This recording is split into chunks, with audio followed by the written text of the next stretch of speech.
Uwe Rosler is the first Manchester City player since Johnny Hart in 1953 to score 4 goals in a game, and he dedicated that performance against Notts County to manager Brian Horton, who retains his dignity while his job is the subject of unenviable speculation. But City's slump has forced a gamble. Goalkeeper Tony Coton, out for 3 months, makes a surprise return today without the benefit of even a reserve team game. The players then are supportive, but this City team has been chopped and changed through injury, and Nicky Summerby, currently at right back, is the only ever present. Villa are on an impressive run of 4 victories after the 1-0 defeat of Spurs on Wednesday. They make just one change. John Fashanu back alongside Dean Saunders. Tommy Johnson is a substitute. The pitch has improved immeasurably since Joe Worrell looked at it at 9 o'clock this morning, but it's heavy in both goal mouths, and that may prove awkward to the 2 goalkeepers. And with the 5th round draw taking place this weekend, whoever wins this cup tie at Main Road will start to visualise the twin towers of Wembley, and for City in particular, it may be the cup that cheers them this season. Saunders out to Taylor. Good ball in, good strike, Dwight York, and that was a real early threat from Villa, and they just cut through City. Dwight York, who has found the net 4 times this season, and the route to the striker was simplicity. Manchester City, who were dumped out of the Coca-Cola Cup quarter-finals comprehensively by Crystal Palace, and then beaten here by Leicester in their last league match.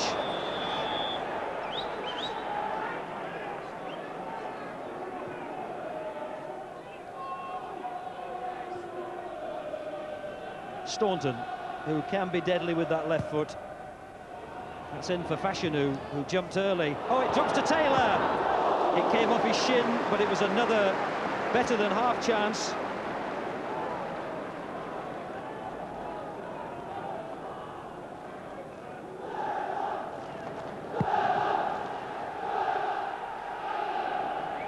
Nice touch by Paul Walsh, and outside Sean Teal. Here's Maurizio Gardino.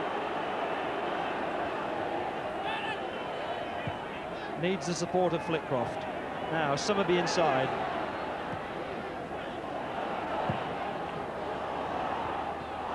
Rosler on his chest. David Brightwell shot, and it was a cannonball. And this is his brother. Rosler. Summerby. And here's Keith Curle. It's a good spell of pressure from City. Flitcroft. This is Ian Brightwell. That's over the top of Teal to Walsh. It was a quality strike, and Paul Walsh has given Manchester City the dream start.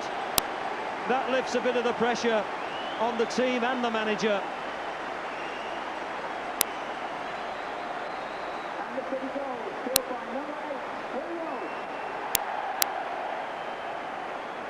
Perfectly delivered. It isolated Sean Teal, and as Bosnich came off his line, Walsh knew exactly where the target was. Walsh gets his 13th goal of the season, and now just one behind the top scorer, Rosler, who has 14.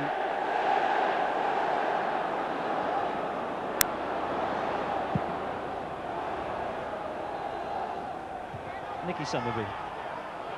Townsend. Earl Barrett. Dwight York quickly onto the loose ball. Staunton, he can hit them.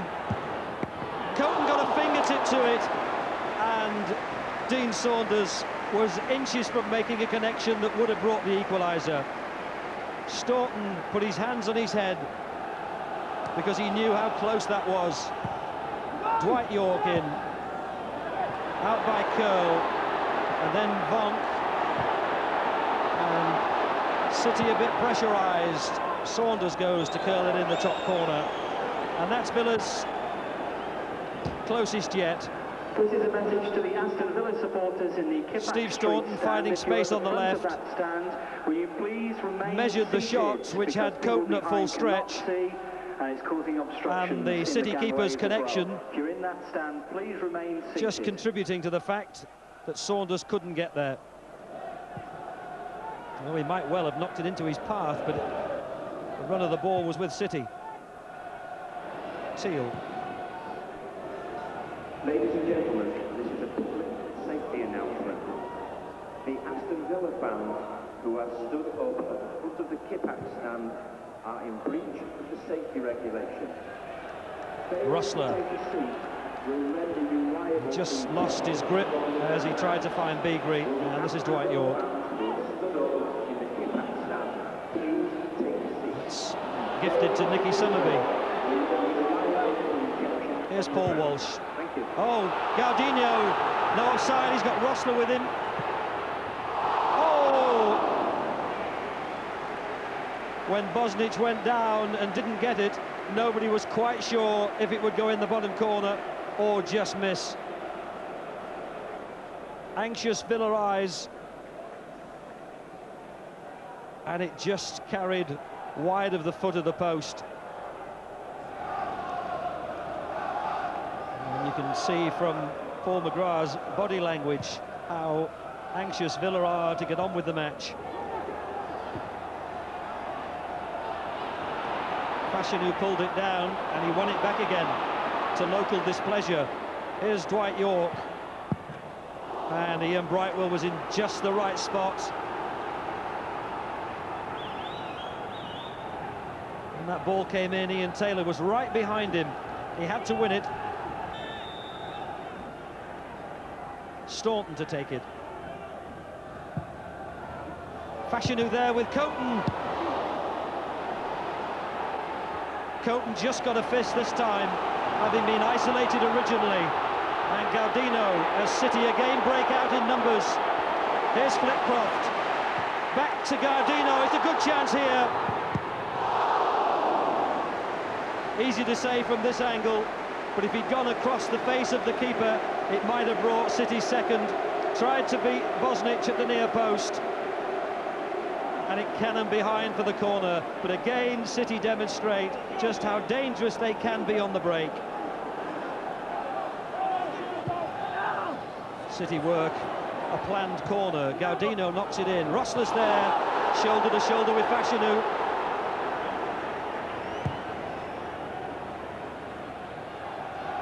Brian Little, now manager of an Aston Villa team who have won the FA Cup 7 times in their history. Saunders in. Oh, they've missed it! Taylor! Oh, what a wonderful save, Coton! And Villa must have thought that they had to score then, but in fact it wouldn't have counted anyway, because on the far side, the linesman has got his flag up. Now, was that for a push against the defender, or was it because Fashanu was then in an offside position? McGrath's header. Staunton, Saunders. Here's Gaudinho. He's done well to keep it in play and keep possession and find Walsh. Rustler leaves it. Gaudinho chipped in. Walsh. Beagrie pulled it down. Flitcroft then arrived, and it's McGrath who's put it behind.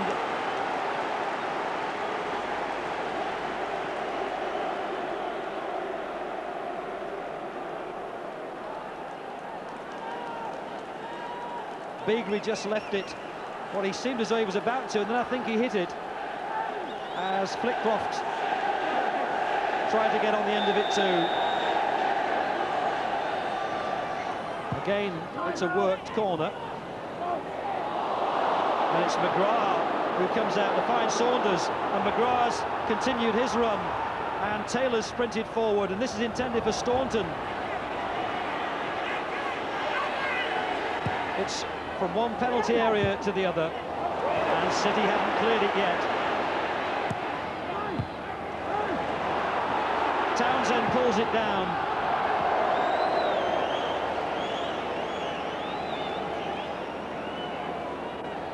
Well, it's breathless stuff, and it's vintage FA Cup football. 5 minutes of the job remain to be done for Manchester City. Walsh, the goal scorer. Into Gaudino. Teal was with him. And again, the situation is saved.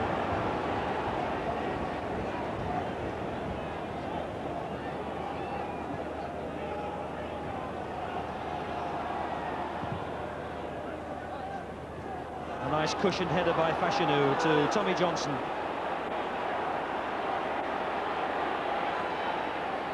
Now Earl Barrett and Villa have got plenty of bodies in there. He didn't get it past the first defender. Brian Little calling for that extra effort. And if City win this, it will be only the third defeat that Villa have suffered under Little's management. Oh, McGrath over the head. Saunders! City had enough legs in. And I think another offside, yes. Again, the linesman on the far side with his flag up.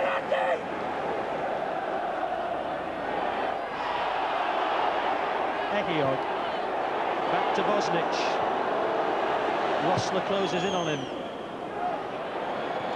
Quinn gets involved.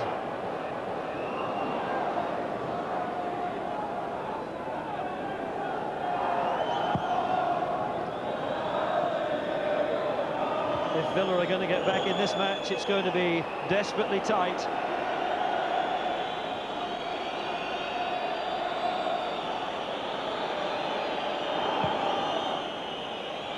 Niall Quinn just plants the header firmly back into Villa's half. McGrath, who's found Earl Barrett. Johnson. And this is Flitcroft.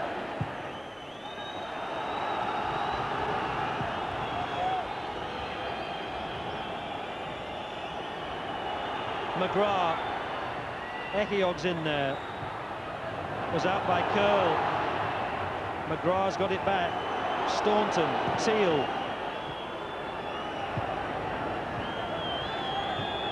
And Barrett went in bravely. Dean Saunders. Townsend shot. And away by Summerby. But they just can't clear it at the moment, City. And back it comes.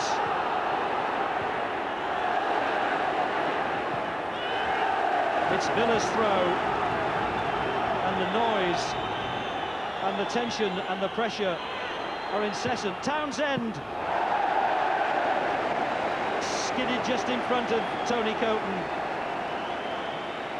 But again, in what might have been a more difficult situation, he makes the save look nonchalant.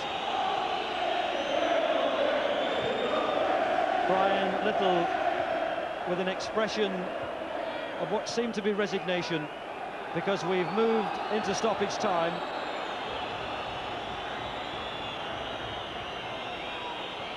And Joe Worrell has checked the watch. Will anybody hear the whistle in this atmosphere is doubtful. Staunton, Townsend, just knocking it in. Coton's come for it, just punched it down. Johnson, one-handed. Staunton hit the post. Oh, how close! A Coton save, and then the woodwork rescued City. And we're into the second minute of stoppage time. And Staunton hurries to take the corner. Rossler gets it out. Gaudino, and it's a free kick to City. And it's the final whistle. City have won. And one man's delight is another's disappointment. But you can't begrudge Brian Horton the widest of smiles. Manchester City 1, Villa 0, and and a game to remember.